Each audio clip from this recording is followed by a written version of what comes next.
So restaurant ఇప్పుడు ప్రతి ఒక్కరు మీరు చూస్తున్నారు చాలా మంది మీరు చెప్పినట్టే ఐటీ ఎంప్లాయీస్ కానీ లేదా ఫ్రెండ్స్ కానీ ఎంగేజ్లో లైక్ వాళ్ళందరూ ఒక 4-5 మెంబర్స్ కలిసి ఒక రెస్టారెంట్ స్టార్ట్ చేసి ఎంత క్విక్గా స్టార్ట్ చేస్తున్నారో అంతే క్విక్గా క్విట్ అవుతున్నారు. ఎందుకని వాళ్ళు ఫెయిల్ అవుతున్నారు? మీరు ఎందుకు కాన్స్టెంట్గా సక్సెస్ని చూస్తున్నారు? సక్సెస్ లైక్ కాన్స్టెంట్ సేల్ని చూస్తున్నారు? అరే మీకు ఏం అర్థం అవుతుంది?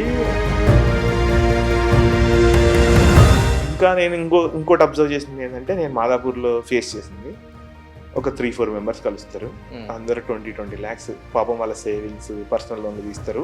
ఒక 4-5 మెంబర్స్ కలిసి ఒక రెస్టారెంట్ పెడతారు. అది మన రెస్టారెంట్ బాగా జరుగుతుంది కాబట్టి ఆ సరౌండింగ్ అటు ఇటు పెట్టేస్తారు. పెట్టిన వెంటనే ఏమైపోతుంది, ఈ ఐటీ సెక్టర్ అదే కంప్యూటర్ సేల్స్, తర్వాత రియల్ ఎస్టేట్, తర్వాత రెస్టారెంట్.